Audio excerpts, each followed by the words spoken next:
السلام عليكم. وصفتنا النهاردة وصفة مميزة جدا وبالذات للناس عشاق الشوكولاتة هينبسطوا منها جدا النهاردة، لأن النهاردة هنعمل وصفة كده كلها شوكولاتة، يعني غرقانة كده شوكولاتة في شوكولاتة من أول العجينة لحد التسوية.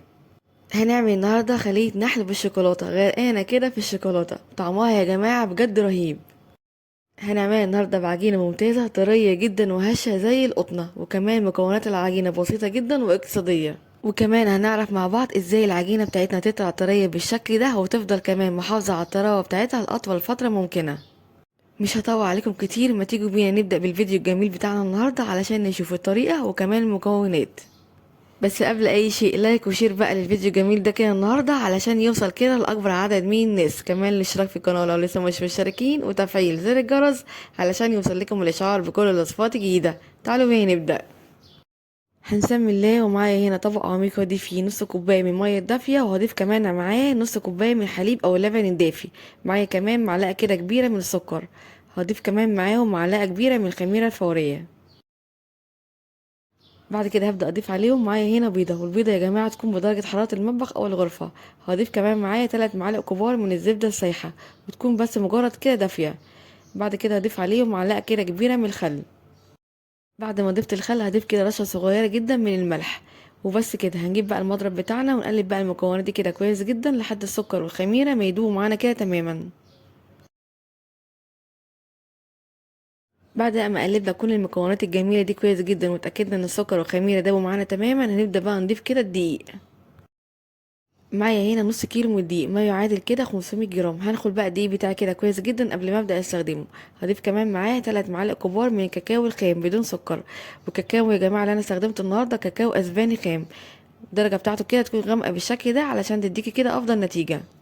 فاول بقى العجن نجيب كده معلقه او سباتشر ونقلب بقى المكونات دي كده كويس جدا مع بعض لحد كده الدقيق كده مختفي معانا تماما بالشكل ده. في المرحله دي بقى كده هبدا استغنى عن المعلقه والسباتشولا وابدا كده استخدم ايدي في العجن علشان اتحكم في قوام وملمس العجينه بتاعتي كويس جدا. هنعجن بقى فيها كده من 5 ل10 دقايق لحد ما نوصل لقوام العجينه المطلوب. قوامها يكون طري وملمسها ناعم وبيتلزق في الايد بسيط بالشكل ده.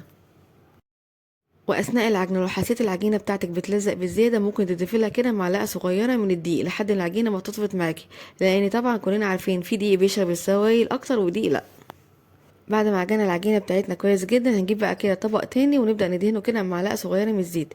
الزيت هنا يا جماعه بيساعد العجينه بتاعتك مش تلزق في الطبق خالص، وكمان تختمر او ترتفع معانا كده بسرعه.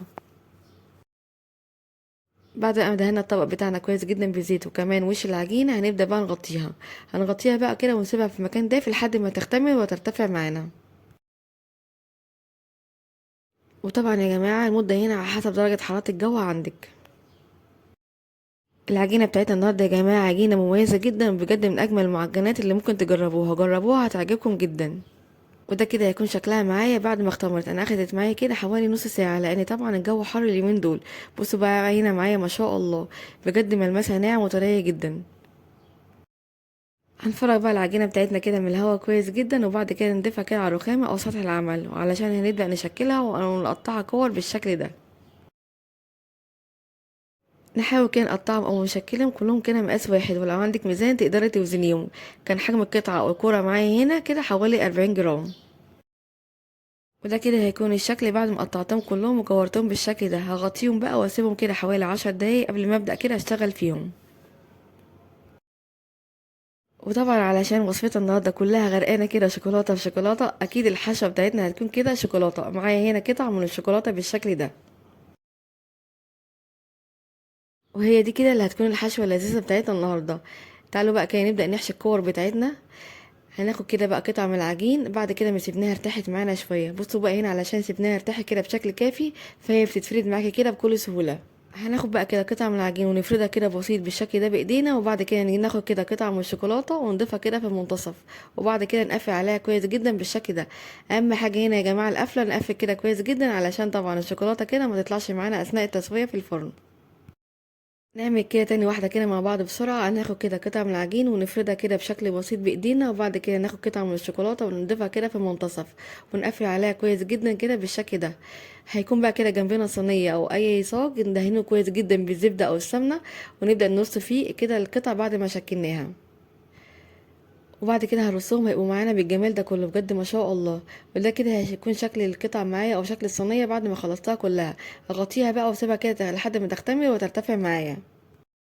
وده كده هيكون شكلها معايا بعد ما سبتها كده حوالي نص ساعه، اختمرت وارتفعت وبقت معانا بالشكل الجميل ده بجد ما شاء الله. هندخل بقى الصينيه القمر بتاعتنا دي كده في فرن ساخن مسبقا على درجه حراره 200، وهنحط الصينيه في الرف الاوسط، وهنشغل النار من تحت بس. هتقعد كده معانا في الفرن من 25 ل 30 دقيقة بس كده، ما نزودش عن كده يا جماعة، لان طبعا هي لونها غامق مش هنعرف كده هي استوت تمام ولا لا، بس هو كده ده الوقت المظبوط للتسوية بتاعتها. كده هنطلعها تبقى معانا بالجمال ده كله بجد ما شاء الله. اول بقى ما نخرج الصينيه القمر دي كده من الفرن، هنجيب كده قطعه من الزبده وندهن كده وش الفطاير بتاعتنا بيها. بيدي الزبده يا جماعه بتدي طعم حلو جدا وكمان لمعه مميزه. وبعد كده اغطيها واسيبها كده حوالي 10 دقايق، هتبقى طريه معاكي وهشه وخفيفه جدا بالشكل ده بجد ما شاء الله. وكمان لما ندهن وشها كويس جدا بالزبده بتفضل كده طريه معاكي، وكمان محتفظه بالطراوه بتاعتها كده لاطول فتره ممكنه. هنسيب بقى الصينيه بتاعتنا كده لحد ما تهدى معانا تماما، وبعد كده نجيب طبق تاني ونبدا ننقلها فيه بالشكل ده. وطبعا احنا عشان دهنين الصينيه بتاعتنا زبده كويس جدا اتنقلت معانا كده بكل سهوله. بصوا بقى هنا معايا الجمال بجد طالعه طريه وهشه وخفيفه جدا، وطعمها وشكلها يا جماعه بجد رهيب. جربوها هتعجبكم جدا. معايا بقى هنا كده صوص من الشوكولاته، حبيت كده ازينها بيه علشان نكمل كده الوصفه الجميله بتاعتنا. وغير كده يا جماعه هي بصراحه ما كانتش محتاجه خالص، بس الاضافه دي اديتها كده طعم مميز جدا. هنجيب بقى كده صوص الشوكولاته بتاعنا ونبدا كده نضيفه في وش الفطاير او خليه النحل الجميله بتاعتنا كده النهارده بشكل بسيط. بصوا بقى الجمال بجد ما شاء الله، شكلها وطعمها رهيب يا جماعه بجد. تعالوا بقى كده ناخد كده قطعه مع بعض علشان نشوف هي قد ايه هشه وخفيفه جدا كده من جوه، بصراحه كده عامله بجد زي القطنه. بصوا بقى معايا هنا الجمال بجد ما شاء الله. لازم كده تجربوها بنفسكم علشان تشوفوا النتيجه. وصفتنا النهارده كده يا جماعه بصراحه من اجمل والذ الوصفات اللي ممكن تجربوها، وبالذات كده الناس كده اللي بتحب الشوكولاته هتعجبهم جدا. وبكده يكون عملنا مع بعض النهارده اجمل ولذ واروع واخف واطرى خليه نحل كده محشيه بشوكولاته غرقانه كده بصوص الشوكولاته. جربوها يلا كده بنفس الطريقه ونفس المكونات وهتعجبكم جدا جدا. هسيب ليكم مقادير الوصفه كده كلها مكتوبه في الوصف تحت الفيديو، وهنا وشبه مقدمه لكل هيجربها. وبكده اكون خلصت فيديو النهارده معاكم، اتمنى بجد فيديو النهارده وصفه النهارده تكون عجبتكم واستفدتوا منها.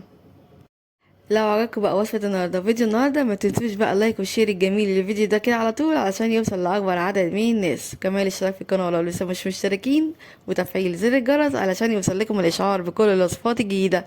اشوفكم على خير ان شاء الله في فيديو جديد، مع السلامة.